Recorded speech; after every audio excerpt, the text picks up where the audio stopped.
Selamat datang di channel Yan Komputer, gudangnya tutorial komputer.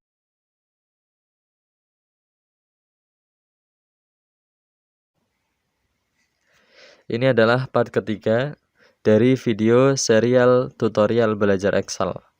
Bagi kamu yang belum menonton video part sebelumnya, silahkan kamu menontonnya terlebih dahulu. Sekarang mari kita lanjutkan ke pembahasan selanjutnya. Setelah kamu sudah paham tentang fungsi dari tab file, quick access toolbar, ribbon, title bar, dan dialog box launcher, maka berarti kamu sudah siap mempelajari materi selanjutnya.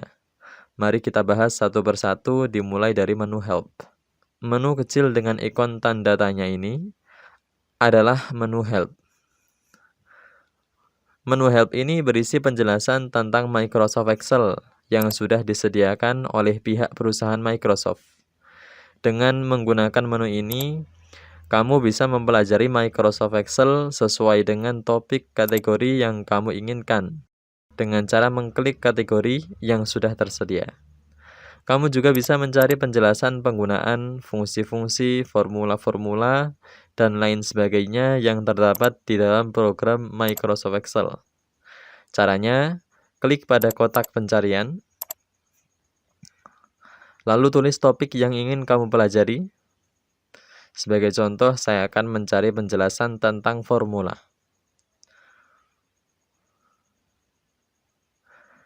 Setelah itu, tekan Enter pada keyboard, atau dengan klik tombol Search.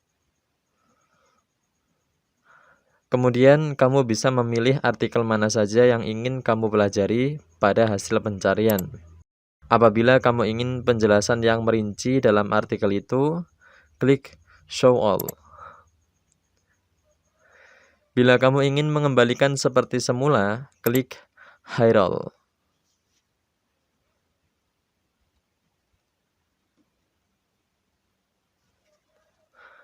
Selanjutnya adalah Zoom Control. Dengan menu ini, kamu bisa memperbesar atau memperkecil tampilan dokumen yang sedang kamu kerjakan. Caranya, kamu bisa klik pada tanda minus untuk memperkecil, dan tanda plus untuk memperbesar dokumen. Selain itu, kamu juga bisa menggeser slider ini untuk mengatur zoom dokumen kamu. Geser ke kanan untuk memperbesar, geser ke kiri untuk memperkecil.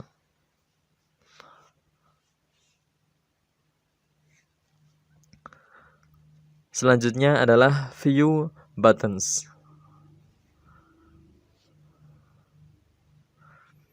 Tombol ini berfungsi untuk mengubah tampilan lembar kerja atau tampilan dokumen. Ada 3 pilihan tampilan yang bisa kita aplikasikan. Yang pertama adalah Normal Layout View atau tampilan normal.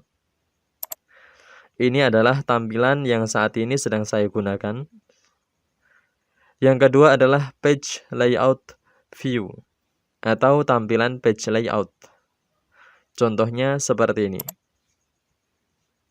Tampilan page layout ini menunjukkan tampilan persis seperti gambar dokumen yang muncul saat dicetak.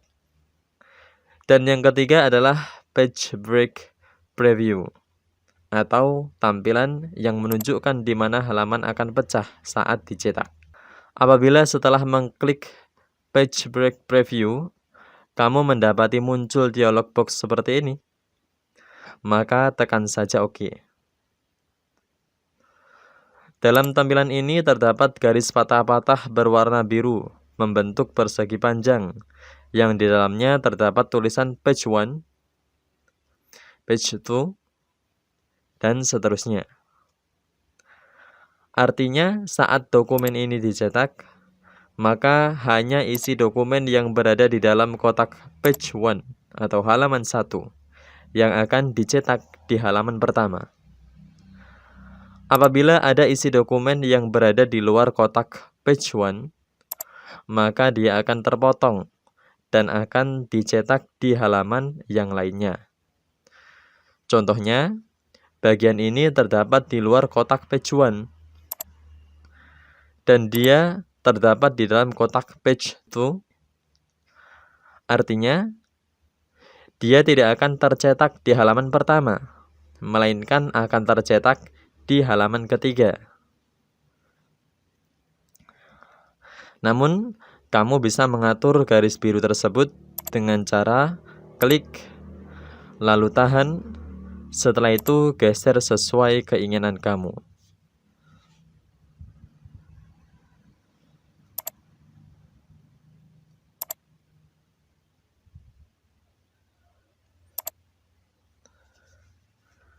Selanjutnya, ini disebut sebagai sheet area, yaitu tempat di mana kamu masukkan data. Ketika saya klik salah satu kolom di sini, maka kolom yang saya klik tersebut akan tersorot, ditandai dengan garis tepi yang tebal seperti ini. Ini artinya saya sedang memilih kolom ini. Dan kolom yang saya pilih ini disebut sebagai insertion area. Artinya area penyisipan.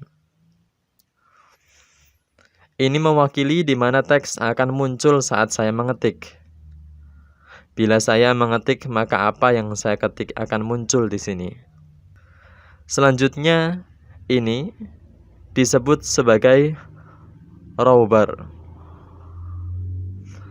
Row bar menampilkan informasi tentang jumlah baris kolom yang ada di sheet area. Selanjutnya, ini disebut sebagai column bar.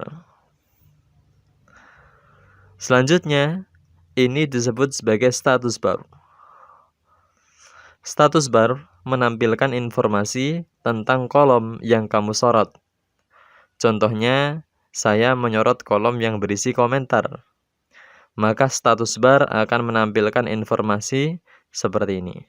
Apabila saya menyorot kolom yang lain, maka status bar akan menampilkan informasi tentang kolom yang lain pula, sesuai di mana kolom yang saya sorot itu.